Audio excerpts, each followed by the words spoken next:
Simply curtain that rises to the stage. Silly games of second guessing.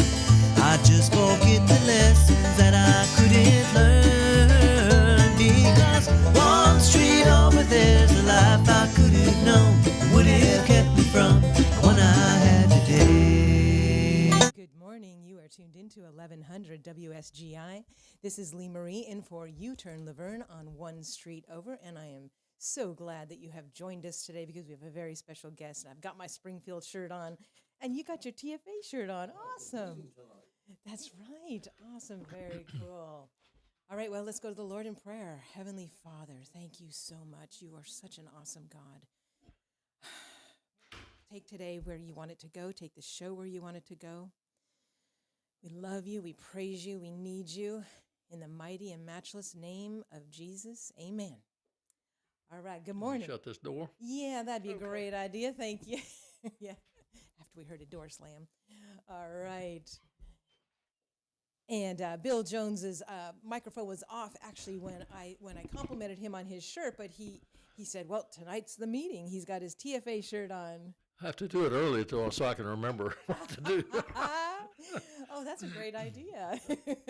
Let's start doing that. I mean, you know, when we're little, they put notes on our clothing, so I Yeah. guess that's a good thing to continue on, huh?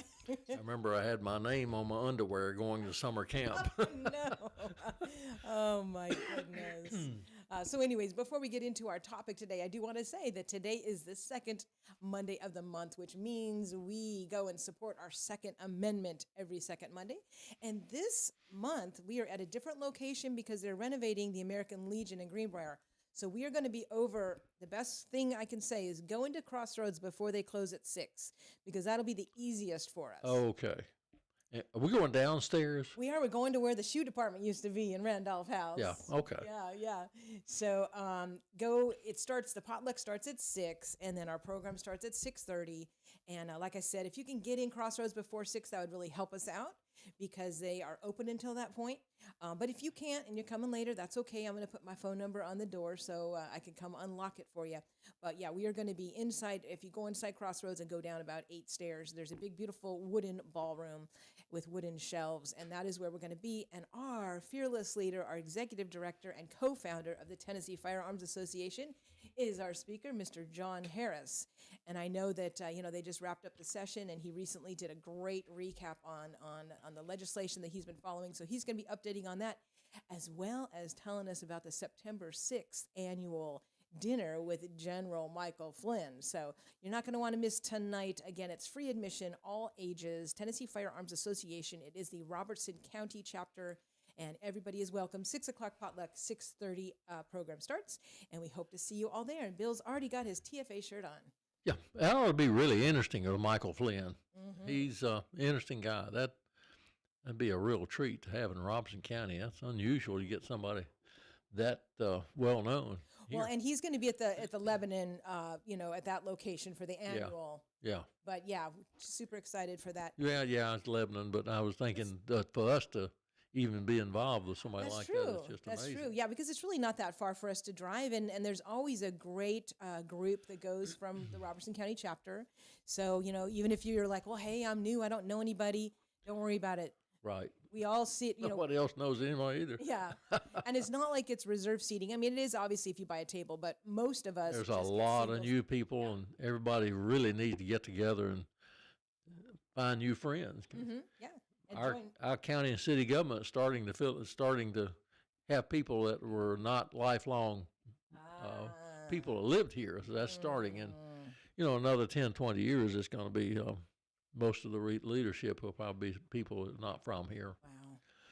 Well, today is History Day, and I was so excited that I got to sit in for U-Turn Laverne on this day because, I love Springfield. I absolutely love it, and I know that I've only been here 7 years. How did you get here from California?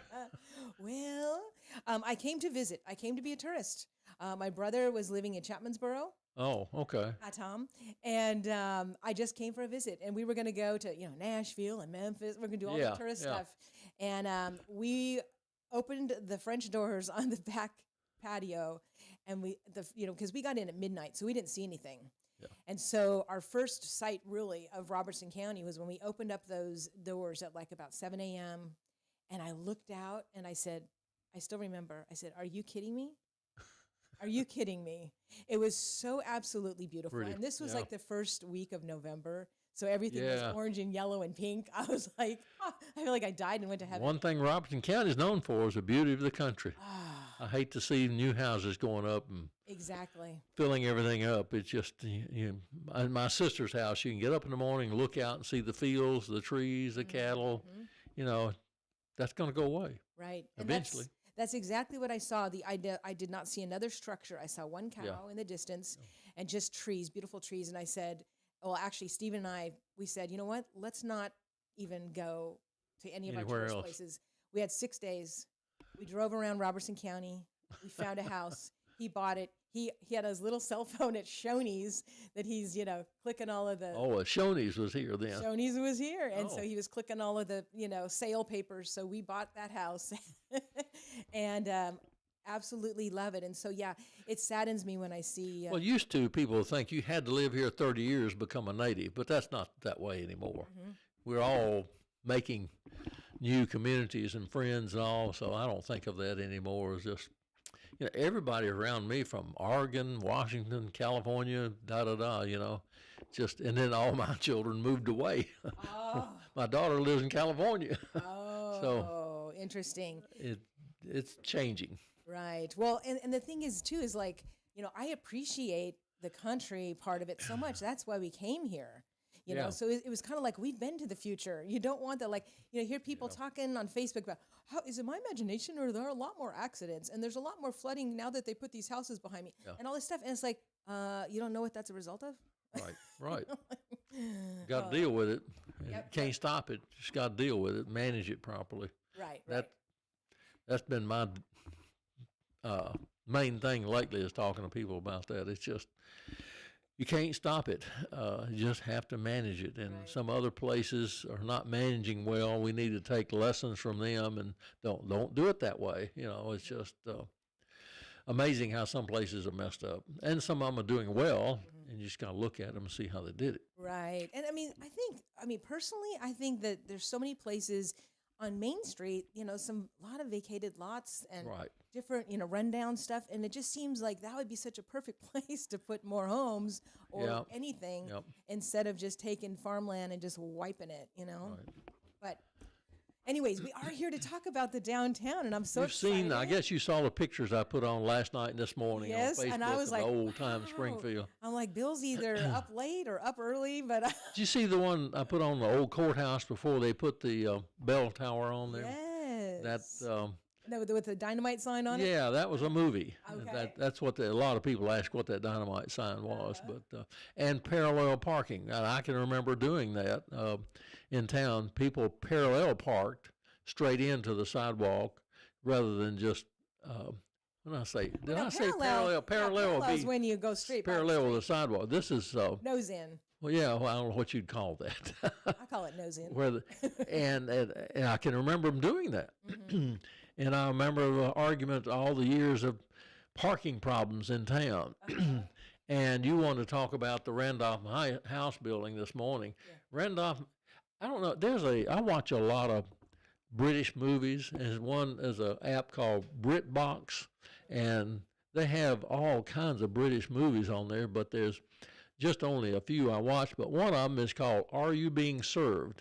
And Are You Being Served is about a department store in England, and they had salespeople there on commission, and it had different floors, and the old man owned the place, and he's always dropping in, and that reminded me a whole lot of Randolph House when I was a kid in the 50s, and Randolph House had everything. It was a department store, and the main thing I remember is downstairs, going down there where the kids' clothes were, tennis shoes, and mainly right as you went down the stairs to the right underneath the stairs, they had Boy Scout uniforms and all the supplies for Boy Scouts. You bought your caps and your shoes and your coats and everything from Randolph House down there. And it was a big store. Here, I've got a picture. You can't see this on. This is a stairway, the old stairway Oh, okay. at Randolph House. And it was big. You know, to me, when I was a kid, it was a very wide, big stairway. I thought that was so neat to run up, and it creaked when you walked. All Now, the where floors. where is this? Where was this? Randolph House. I mean, where exactly was that stairway? I don't know. I thought it was going. They had another floor up there, and I guess it went up there. I don't know. Okay. I just didn't know if I could picture where it was now. You know. The stairway going downstairs, I remember more because of going down there all the time. We went in the left side, and there was a cousin of mine named Milton Green Eccles. I'm kin to the Eccles that were here, not any here now. And he owned a place there, and he was a retailer. He had a place called Jitney Jungle one time where they sold clothing. But he owned a little business there in that location, and he sold it around 1900. And he sold what they call gents furnishings, for men. Okay. And smokers and men's clothing and that type of thing. And there was the two partners that bought it, Randolph and House, William C. House. Oh. I don't know who Randolph is. I haven't been able to trace that down. But they bought the building, and they didn't buy the building. They bought the business. The building was owned by Charles E. Bell's wife, Jenny. Charles E. Bell was a mayor of Springfield during that time that they had this business, Randolph House, started. But they bought that building, Randolph House did, and they called Randolph House and Company. It was the actual name of it, not Randolph and House. Okay. And they bought it around turn of the century in 1900s, or 1908 actually. The businesses there from Milton Green Eccles started around 1900, and then 1908 Randolph House bought the business there, and they didn't own the building. But back then, of course, that was about the time they put electricity in Springfield. And they started running, around the turn of the century, a little earlier, late 1800s, early 1900s. And so the way they lit up the building inside was acetylene gas. Oh. You've heard of acetylene torches, but this is called acetylene gas. And they had little lamps on the wall with pipes running to them, and that's how they lit the place up. And because there wasn't any electricity at first when they did that, and plus it was already installed, it was cheap. But what they had a tank out back of the building, and it was in a process of mixing water with something I forget, but it was very flammable, and it would turn into a gas when they did this mixture, and it would go in and light the little lanterns on the wall. Well, that tank exploded one night, and it caught the whole building on fire. Well, lucky enough, it was probably one of the biggest fires we had in Springfield, but lucky enough they were able to put it out. Now, back then, the fire trucks didn't have a fire hall. They kept the fire. They had a fire wagon, with a boiler on it, and they kept it one place. They kept the horses that pulled it at another place, and volunteers would come when they rang a fire bell. They'd ring a bell, and people around town, of course, town wasn't very large, people would come and man the fire engine and put a fire out. But this was so big, they called Nashville and asked them if they would bring a fire engine out too. But by the time they got here, the fire was under control, and Springfield saved all the buildings. Wow. Some of the buildings, there was a little saloon or drugstore or something on the left, and another dry goods store on the right, and they just got a little water damage. But that was, at some times or other, most of the square has burned. Oh, okay. The south side, I know, burned completely up one time. Really? Wiped out. There used to be a hotel there on the south side of the square, and I will do an article. I'm writing articles in the Robinson County Connection now about the history. What about where was that crossroad on Main? You mean the hotel? Yeah, the hotel. It was on the south side. It'd be across the street from Crossroads. Okay. On where you see Tennessee Light and Appliance Building Oh, and all okay. that Over down there. there. And then there's another hotel down toward where the Y is now. Used to be the post office. But anyway, that what is so interesting about the hotel there, it was multi-floor. There was a man that came here that taught music in the school, and he invented the printing teletype while he was in that room, and he would stay up at night, and they had a light. He had a little candle going or fire going to read by and study, and people would see him up late at night, so they got stories going on about him that he was up to no good. And he would go over to the jewelry store across the street and pick up little items that he was building this machine with. And I put that picture on Facebook last night of him. His name was Edward Hughes, and he invented this printing teletype, and actually ended up showing it. He moved to Kentucky and showed it at the state fair there, and it took off. Oh. And AT&T didn't want to buy it at the time, so he went to Europe and sold it, made a lot of money. Oh my. And then AT&T decided, yeah, they want it too. So he ended up making a lot of money, but he gave it all away. Oh. And he died. He was from England, and he died in okay position, but his patents and everything that he had, he just let other countries have it. Like France gave him a medal for it, accommodation, and England and Germany and Italy.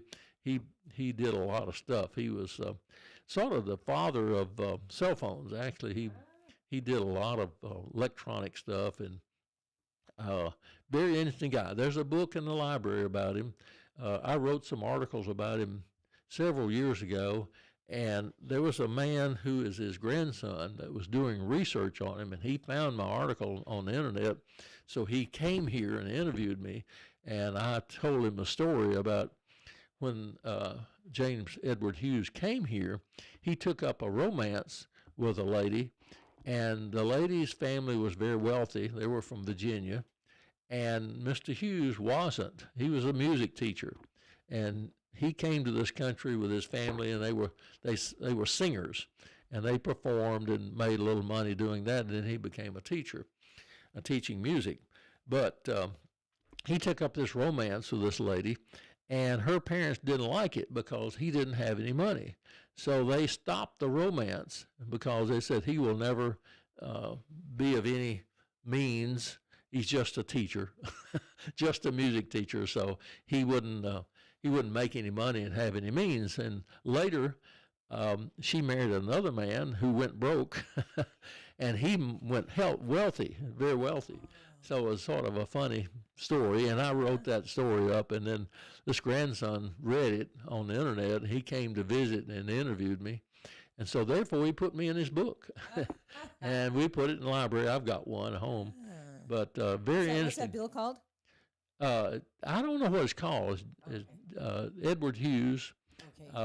I'll have to pull it out and see. Something about teletype or Oh, okay. cell phones or something he was involved with. He invented the carbon microphone, actually. That's we all have used it times past. But anyway, back to the Randolph House building. So that was two individuals, Random and House. And so that's even just good to know, because I was thinking it was like Random House because just, No, Randolph. yeah, Randolph. Randolph House. And it's two different men, Randolph and House. But I know about William House. There were several people named House in Robinson County around that time. They're not anymore. They married some of my Woodard kinfolk. Oh, okay. Then when they had this fire in 1913, it was in November, so it was sort of cold. They hired a man named V.H. Kirk, K-I-R-K, and he rebuilt that to what you see today. In fact, that old picture you see I put on there this morning was before that fire, I think. But when Mr. Kirk, he was a good contractor, and he came in and built the building as you see it today with a recessed part of it. And it looked so good. They were so proud of him that he actually is from Clarksville, that there was a very wealthy man, businessman in Clarksville, that had him build a building down there exactly like it. And I think it's on Franklin Street. I've got to drive down there and see, but I think this was around 1914, 1915, something like that. And he built an identical building to it in Clarksville. And then in 1921, Mr. J.C. McMurray bought the business. He got controlling interest in Randolph House and Company, and he ran it as a dry goods or a department store. And, you know, people, the department store today, the closest thing we have to it is like Walmart. A department store had a little bit of everything, you know, and people bought their kids' clothes there for school, dresses, shoes, Boy Scout, you know, as we mentioned earlier. And they had a lot of traffic there, a lot of business and going in. I can remember, you know, going up there with my mother, and she was buying stuff, and I'd go downstairs and look at all the stuff in the Boy Scout little area down there. And, of course, Boy Scouts were very active for us at that time. And you were a Boy Scout, right?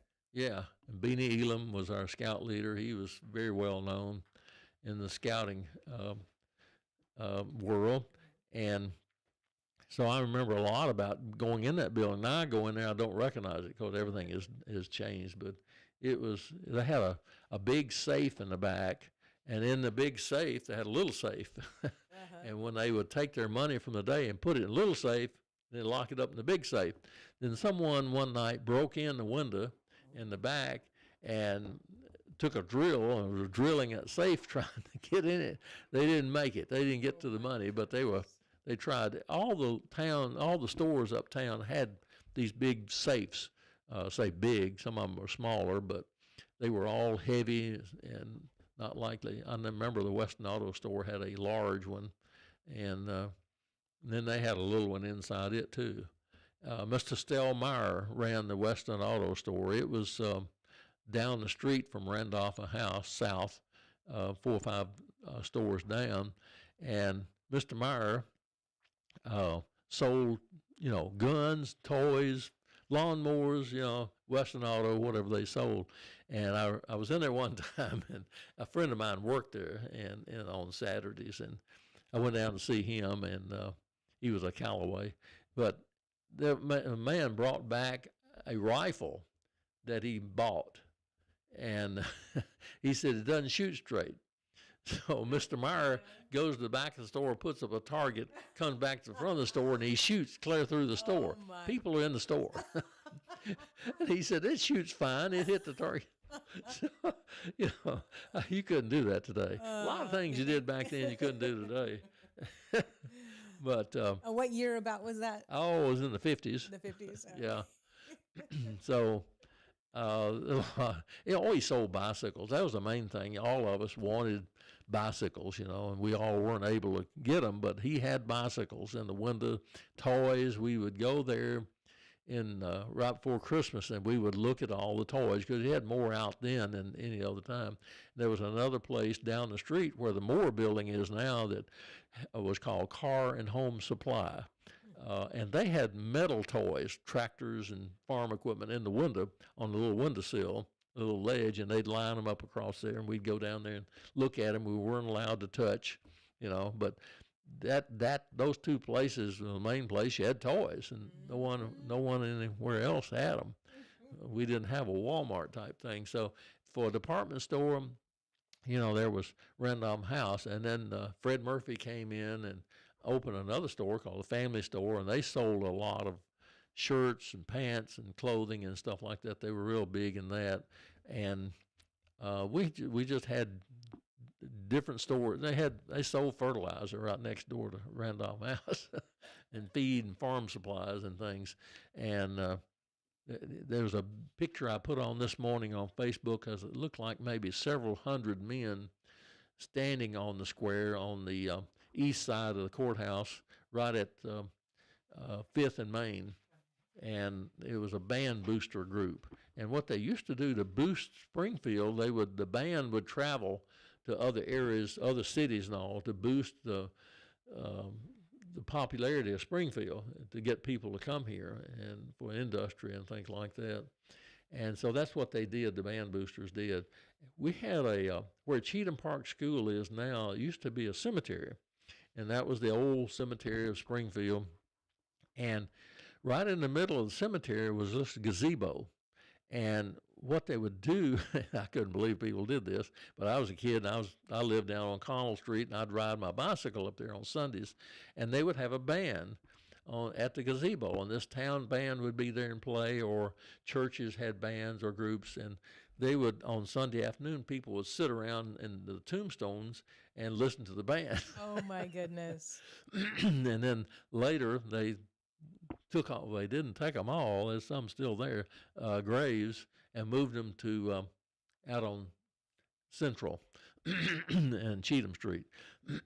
But it was a cemetery there at one time. Very interesting. So then they built a school on top of that. I think there's still some people they claim they didn't dig up around near the fence or something over there, but nobody's going to investigate that. Anyway, then back to the Randolph House. As I said, J.C. McMurray, he lived in Kentucky, and there were other McMurrays he was kin to here, William McMurray, and he came down and bought controlling interest of Randolph House in 1921. Then Mr. House died in 24, and then in 28, an unusual thing happened. As I said, people parked their car going in toward the sidewalk. And there was a man and his father that parked there in front of Randolph House. And the father, I think is the son, was trying to move the car out into traffic, and back it up. And he slipped his foot off the clutch and went forward and ran into the store, crashed into 3 windows, and pinned his son against my goodness. the wall there. So that was unusual. Then another unusual thing about Randolph House, 1953, we used to have a trophy that our football teams under Coach Smith and Clarksville football teams were great rivals. In fact, every other year, we'd either play at Springfield or play at Clarksville. And my dad had some friends down there, Phillips Elliott, who ran a appliance store down there. They were good friends. And so each year we'd either go down to Elliott's house or they would come up here. And his son and I are still good friends. He lives and is retired down in Clarksville. But anyway, someone found that trophy. There was a trophy that went back and forth between the two cities, and whoever won 3 years in a row would get to keep the trophy permanently. So there was always a rivalry between Springfield and Clarksville. The trophy disappeared. They didn't know what happened to it. In 1953, they found it in the back closet at Randolph House. So they played football again, and Clarksville won it. So that was unusual. They'd find that there. Then in the 50s, Randolph House, J.C. McMurray died, and Randolph House was sold to a national store chain, and they operated up into the late 50s, and then that was about it for them. So that was our big department store, and I suppose most towns had something like that. And the people who ran it made a lot of money, did well. Do you know what year Randolph House closed? Late 50s. Okay. 58, something like that, I think. Now, because I was talking with Paul Jones last night, actually, because he worked there in like 1974, 75. What was it called then? You're talking about Randolph House. They changed it to National. Yeah, so what was it? It was called National then? Yeah, National. Okay. National. It was a chain, and they came in and they owned it. National stores went out in the late 50s. So I don't know. After that, I don't know who it always kept the name Randolph House. Oh, we always called it that all the time, growing up and everything. So it really wasn't, but it was. It had something else. Okay. Yeah. Well, I mean, I still even hear people say it today. Yeah, we still call it. Oh, that. you're in Randolph House. They'll say Crossroads bookstore. Where is that? Old Randolph House building. Oh, yeah.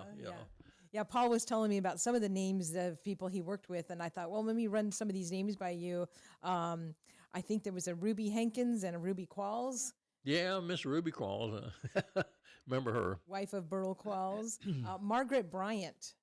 Yeah. You know, Margaret. I Is she related to the other Bryants that I know? That like Nick Bryant, who does the guitar lessons and the I worship don't leading. think they're No? kin. There was the Bryants that worked at First National Bank.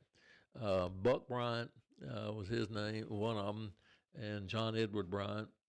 And in fact, I put a picture on a cigar lighter on Facebook this morning, and that was in the Shannon Drugs, which is almost next door to Randolph House.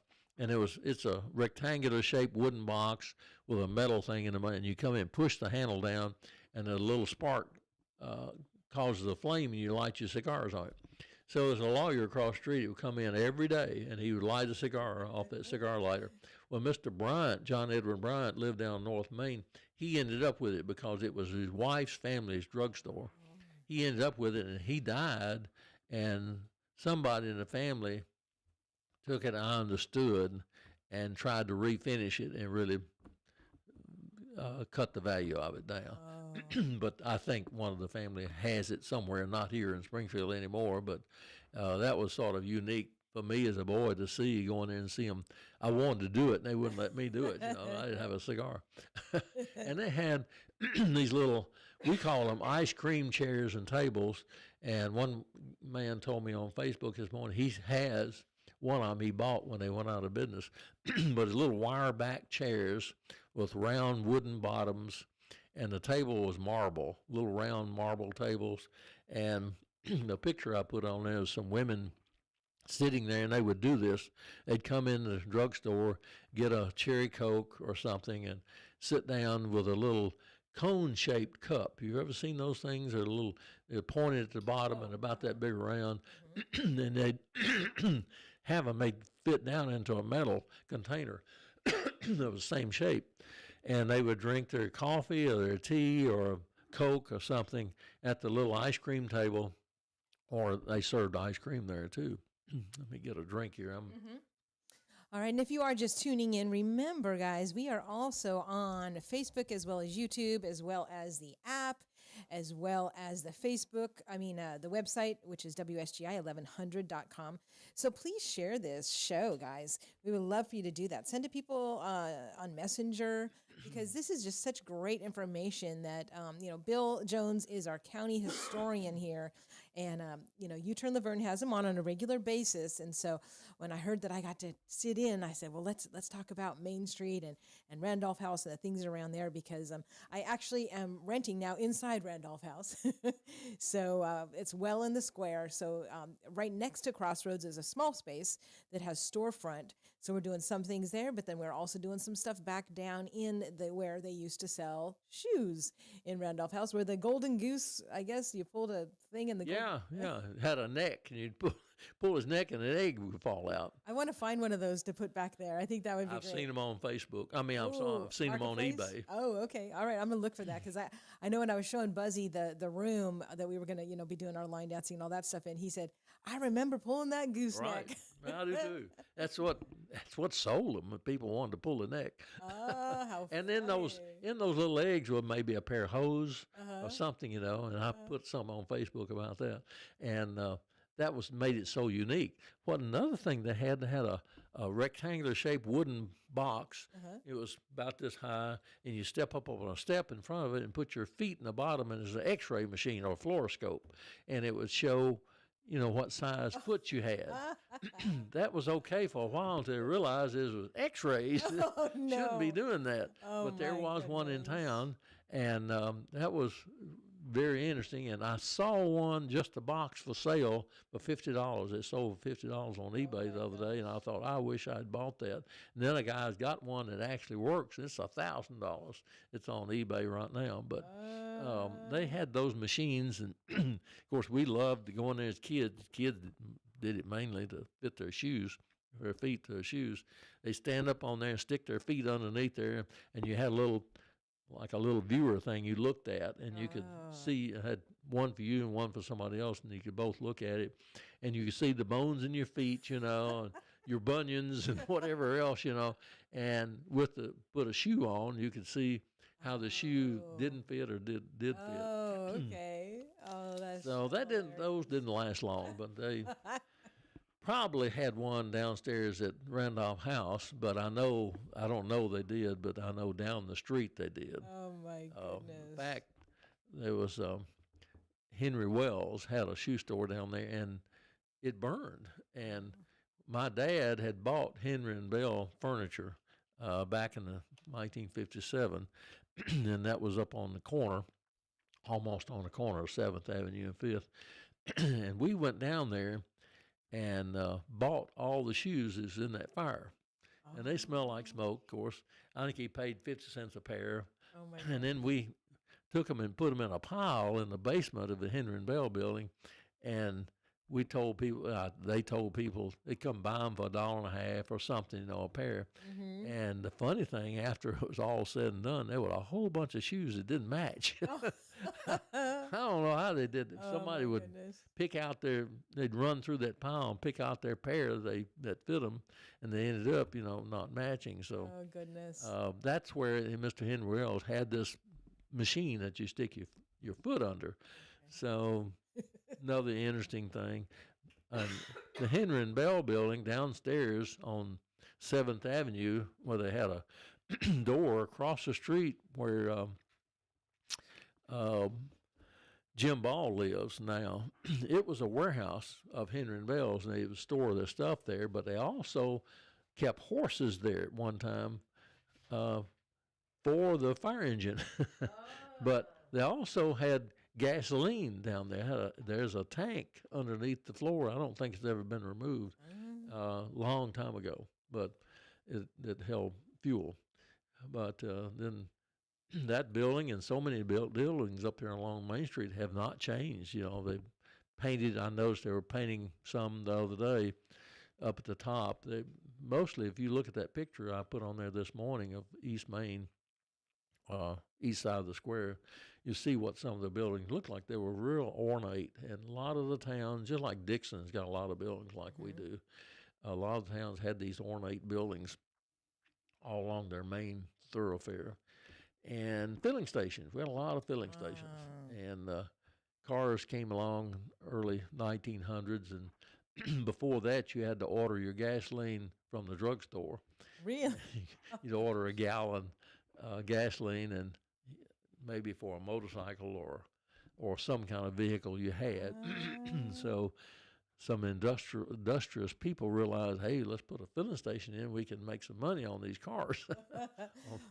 One thing I love, I get my gas at Dean Oil because I don't put, I get the non-ethanol gas. But one thing that I really love is that they pump it for you. Oh, I didn't know that. Yeah. So, I mean, they just do that for you, though. Well, if you sit in your car, they'll come out. Well, and that's so I rare. love that. It's like a flashback, to me. Used to, yeah. Where KFC now was a filling station by Mr. Gore owned, and you could come around from Woodland Street and come out on Memorial, and Memorial's built in 57, and he still had his station there then, and he had a rubber hose running out. And then when you ran across that hose, the bell would ring, and he'd know to come out and service your car. Yep. Well, of course, us kids on our bicycle, and we'd love running back and forth across that thing, ringing the bell. And all of them in town had them, all the service stations. So you either stomp it, you run up and stomp it and run, or ride your bicycle over it. Oh, goodness. Wow. Well, we do need to talk about a couple sponsors here, so let's go ahead and let's start with Barry and Rebecca Richards from Exit Prime Realty. They've been an original sponsor of One Street Over. We really appreciate that. So whether you need real estate services or, you just want to get some advice, give them a call. You don't need a Nashville company that doesn't know Robertson County. Barry and Rebecca have lived here in Robertson County almost 30 years, and they love serving their family and friends. So whether you are a first-time buyer or someone ready to sell your home or your farm, give them a call. Or you can also email. I guess best way is sellwithbecky.com, and Becky is BECKY.com. Again, that's sellwithbecky.com. That's the best way to get a hold of them. Barry and Rebecca Richards with Exit Prime Realty. All right, so this is Lee Marie, and I'm filling in for U-Turn Laverne on One Street Over, and also our newest sponsor. So that's the oldest sponsor of One Street Over. Our newest sponsor is Bernard Farm Custom Cuts and Market, and they are located at 7536 Clay Gregory Road in Orlinda. Their phone number is 615-637-0004. Again, that's 615-637-0004. Or their email is bernardfarmspork@gmail.com. So again, that's Bernard, BERNARD, farmspork@gmail.com. And so they do lots of stuff over there. Are you familiar with Bernard Farms?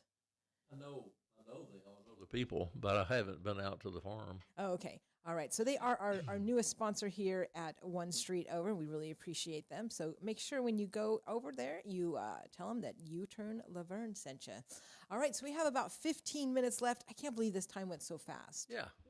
I have like so many more questions. So we're going to Well, have to have you back soon. There's a lot of people interested in history, old history of Springfield, Robbins County. And everybody ought to get into it. You know, museum is full of stuff. You know, archives is full of stuff. It's just, and there's people, old people like me around that remember some of this thing.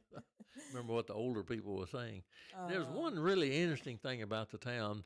There was an area town called Newtown, and going by the wayside, not many people know about it anymore. I was over at a little church behind Unarco the other day, and the guy goes, "Church here." I said, "By the way, this area was called Newtown. Did you know that?" He said, "Yeah, I've heard that name." I said, "Well, nobody says it anymore. I don't hear about it, but the reason it's called, he didn't know why it was called that."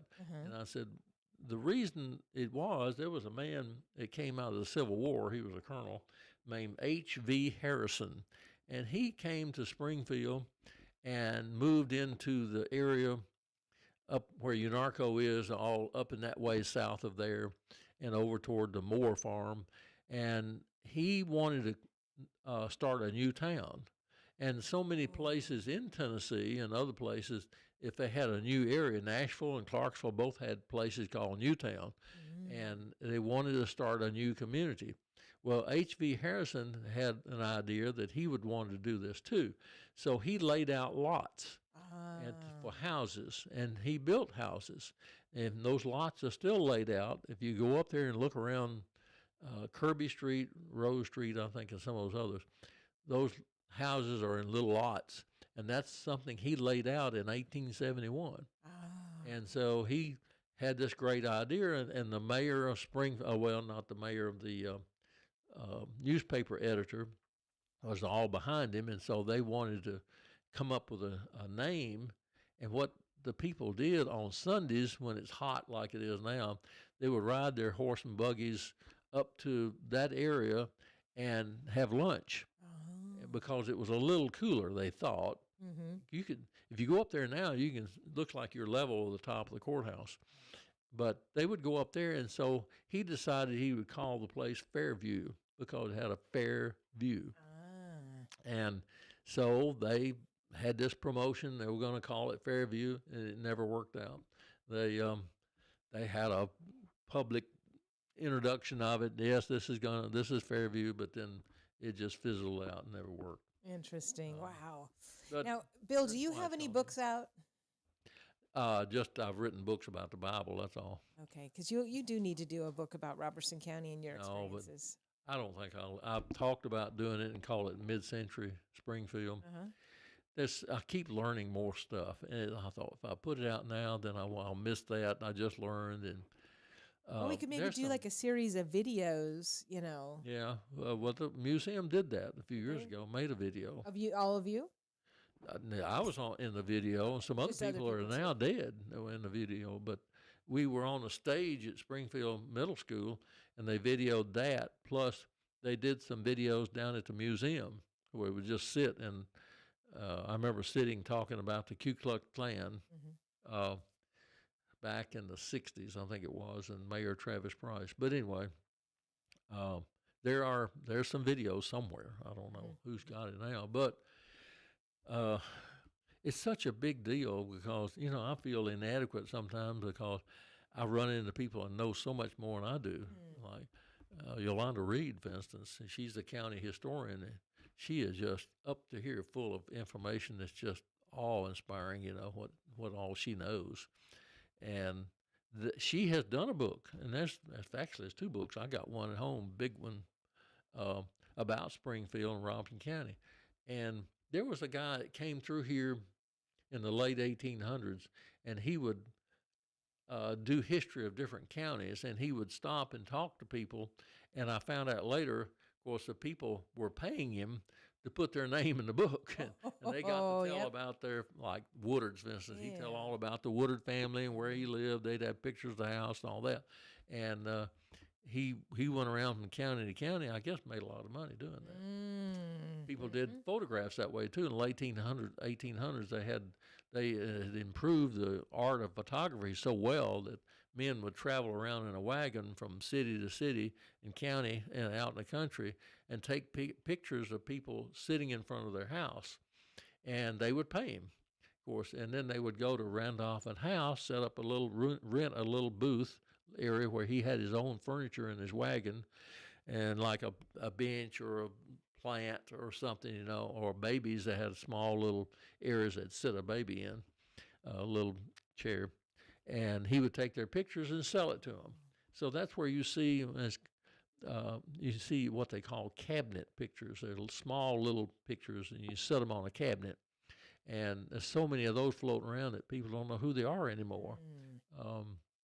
There was a lady here in town that died a few years ago, and they sold all her stuff at flea market type thing. And there's a guy that bought a lot of them, but he puts them on the eBay a lot, but he doesn't know who they are. Nobody else does either, so who would want them? Yeah. Interesting stuff. So, just one other thing. So, after, do you know when Crossroads first came into? No, I don't know. Yeah, okay. When Crossroads did. Okay, because I know Trish was Been there, what, 20 years, something like that? I don't think know. 30. Yeah, Is because it they 30? had their Okay. 30th anniversary earlier this year. Okay. Yeah, unfortunately I was in DC, so I couldn't go to that. But yeah, they had a big 30th anniversary. Yeah. So I mean, Nancy and Steve Speck own it now, but I know that Trish had owned it before them. Yeah. And so I didn't know if she was the original owner. I don't know. Okay. There was another bookstore in town that is out on, you know where Shannondale is, or if you're going out toward Payne Brothers on the right, there's a little daycare there, I think, or something. Little that used to be a bookstore, and people would go there and have book signings. And that didn't last very long, but Crossroads bookstores lasted longer than anybody. And we had a library here, little library, one time on the Fifth Avenue. But anyway, All right. And I love our library now. That's yeah. on Fifth. It's got so much great stuff in there, and Sure the does. ancestry room is amazing. Well, I was doing research there for 25 years ago, and I found that people were taking stuff, and it just really bothered me. And they weren't watching. And of course, they use a lot of teenagers working there, and there would be books that had maps in the back of them. They'd disappear. And of course, people could come in, put it in their folder, and leave, and it just wasn't looked after. And I haven't used it in a long time, but I used to a lot. But Yeah, they people need to have a marking stuff in videotape run there. in there and just be Yeah. watching it, you know. Wow. So That's too bad. our first library was behind the Glen building. If you walk a sidewalk going down to the right side of the Glen, and a little door, and Miss Sue Taylor was a little lady that ran the library then, and of course I could walk there from my house and go over there, and we'd check out books and go back and forth. And books has always been a big deal with me. I got too many. I'm trying to either sell them on eBay, give them away, or throw them away. Oh, I got hundreds. well, there's a lot of great, on Marketplace now. Do you watch on Marketplace or post anything there on Facebook? Marketplace, I find a bunch of crazy people on there. I'll tell you, put something for sale on there, and I don't know. There's some weird people around. I do not meet anybody at my house. Right, I meet it in right, public. So Right. there's some strange people running around. Yeah, with anything, you got to just be careful, especially with the Yeah, internet. you have So, to be real careful about that. yeah. Anyways, tonight over inside Randolph House, inside Crossroads Bookstore, we do have the Tennessee Firearms Association meeting, Robertson County chapter. Our statewide executive director, John Harris, is going to be speaking. The potluck starts at 6, and the program starts about 6:30-ish. Come And get you a shirt. there you go. Look at that shirt. Very cool. He's got his TFA shirt. That's right. You can come get a TFA shirt tonight. That's a really good shirt too. That's Uh-huh. not just cheapy. That's a nice shirt. And also, Bill, you have your Robertson County weather app. So tell people Yeah. about that, because I know that we have quite a few people watching online. I Yeah. shared it on some things. So tell people how to access your weather Robertson channel. County Weather is what the name of it is on Facebook. Sometimes it's overwhelming, and there's another guy that has another website called Robco Weather, and he's a trained meteorologist very recently from University in Kentucky. But between the two, we have a lot of good information. I watch solar weather also, space weather, and I put some stuff on there sometimes, but I have to keep it simple because people get confused. Mm-hmm. They think the world's coming to an end. I'm saying, well, this is happening. It never happened before. They get all excited, but I'm interested in all kinds of stuff like that. I used to be in the Weather Service in the Air Force, and so I just carrying it on what little I know now. And for people who don't have weather apps or weather radio, I think it fills in the gap there.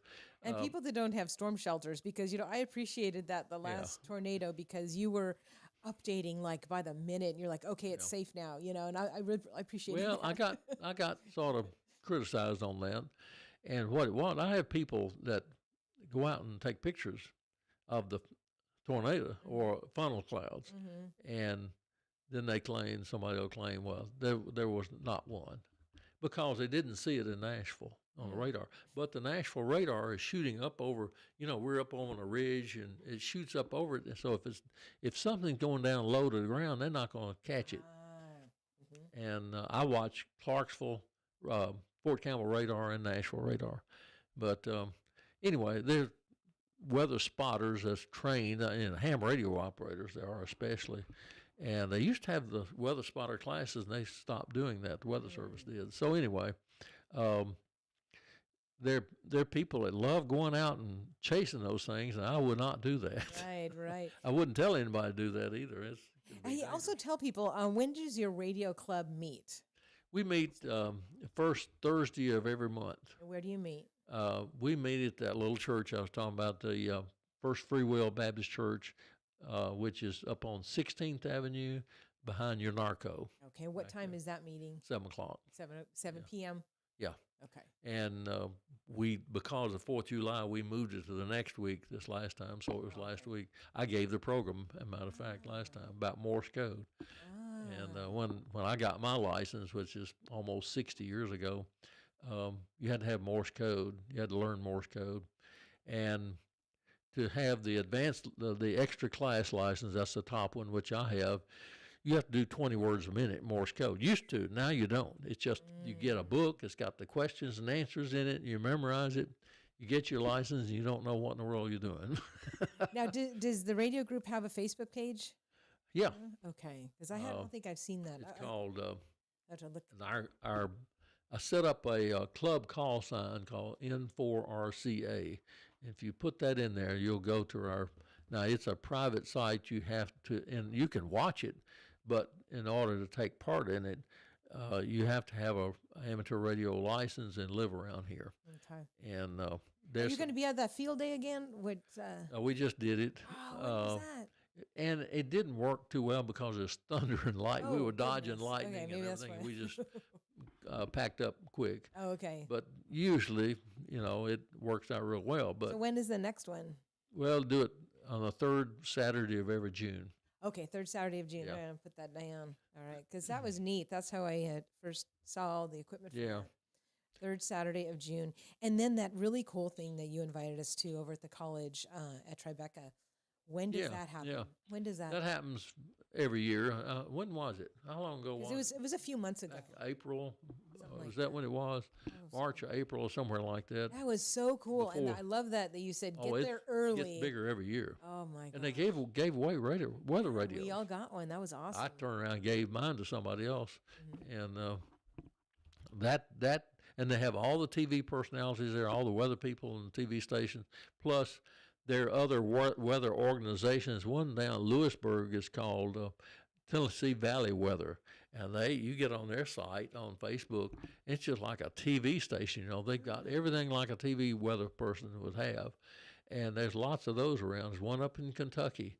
I mean, it's more than you can watch. Wow. A lot of people interested in weather right now. Used to not be. Right. Well, there seems to be lots of crazy things Yeah. happening. But yeah, that was super fun. And my father-in-law who watches the weather Yeah. shows, he was like, oh, there's Lisa, he felt like he knew so he got his picture with everybody. It was a Occasionally, fun I'll day. I'll explain what something is. Maybe a outward band, before a storm, you have a outflow.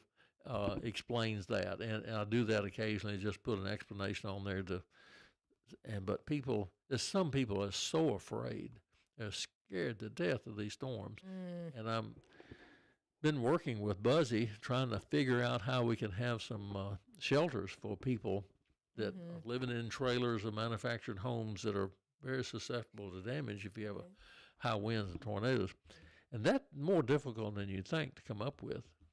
There's some churches that could do it, and they just hadn't gotten on board yet. And places like the Y, they said you could come there as long as they're open.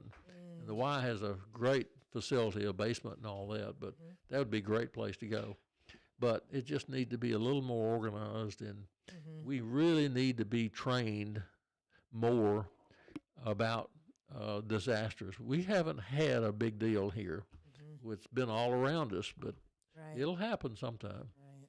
And I just love to be able to have volunteers that are trained as well as the paid people, EMS and all that stuff, But volunteers need to help. Just like that tragedy down in Texas, they had people come in that were trained to do searches and things like that. And we really need to get on the ball with that around here. All right. Well, we are just have like 1 minute left. And so if people want to get a hold of you, Bill, is the best way to send you a message on Messenger? Facebook Messenger, Okay, yeah. Facebook Messenger. And so Bill Jones is what he is. I've actually shared a bunch of stuff on my page because I know there's a lot of Bill Jones out there. Yeah, But if you go to Lee Marie, there's not as many Lee Maries out there. So if you go to my page, you can see, because he was posting some great photos last night or this morning, depending on, when you get up or go to bed. But I was just, I loved all those photos, just lots of old ones from Main Street. Yeah, nostalgic. Yeah, so I want to have you back for a part 2 because I didn't even get to half of the questions that I had. But it just fascinates me. We'll do it next month. Yeah, it just fascinates me. So this is Bill Jones, and he is not only a weather extraordinaire expert, No, but not an expert. but also a ham radio and historian, excellent Yeah, historian. I enjoy writing, and so I encourage people to get the Robertson County Connection. I wrote about polk salad last week, and I'm going to write the next 2 weeks about Southern foods in Robertson County and what they used to use. But a lot of people, do you know anything about polk salad, where you came from? Well, I know that poke grows in my front yard, and my neighbor comes. Yeah, Miss Annie But Ballou. did you know comes, it can kill you if you eat it? No. If you don't fix it properly? Oh my. You got to boil it twice, and you got to get rid of the water each time. Ooh. Or if you pick it the wrong time of year, it will kill you. Wow. Okay, I did not know that.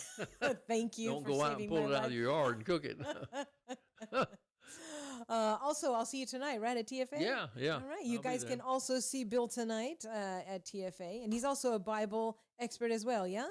Yeah, I send out every week a thing called Difficult Scriptures Explained, and I study Hebrew and Greek and Bible customs, and I put them all together to explain what it's actually saying, and that way it clears up a lot of misunderstanding about the Bible and what it's talking about. Well, we sure appreciate you. You are just like such an amazing gem we have here in Robertson County. So thank you so much for all that you do. You're busier than I am. That's hard. You're hard to beat. Let me tell you. Anyways, you will find both of us tonight Yeah. inside Random House, inside Crossroads Bookstore at the Tennessee Firearms Association, Robertson County, July potluck. We're super excited to have John Harris. So hopefully you guys will come out, and it's just a great bunch of people. We have probably about 40 people now that go to that. It's really, Yeah. it's really a great group. They're interesting. A lot of people I don't know. That's why I like being around smart people, because smarter than I am, because I learn from Right, them. just like tennis, right? You're supposed to be hanging out with people that are better Yeah. than you. All right, guys, I will be back in here tomorrow, and tomorrow I'm going to have Cindy Norton here. She is a certified fitness instructor. You guys may know she does teach at the Y, but she also is teaching inside Well in the Square, 600 South Main Street, which is where Crossroads is as well. And then also after that, I'm going to have Dennis Morris coming on from the rodeo because, Yeah, I hadn't seen him in a long time. the rodeo's coming to town, guys, and we've got to get that on your calendar. So Dennis is going to come out and talk about that. Do you go to the rodeo? No, but I used to go to the fair, and they had rodeo. You know, I had cattle and horses, Okay. and Tiny Tim was there. We'll talk about that sometime. All right, very good. All right, guys, well, I got to sign off here, but it's been super fun to be with you. I'm going to be with you this whole week and next. Feel free to put comments up in our show. And then remember, guys, share it, please. All right, guys, have a great day. God bless. Love y'all. This has been 1100 WSGI. One street over there's a life I could have known, one beyond my wildest dreams.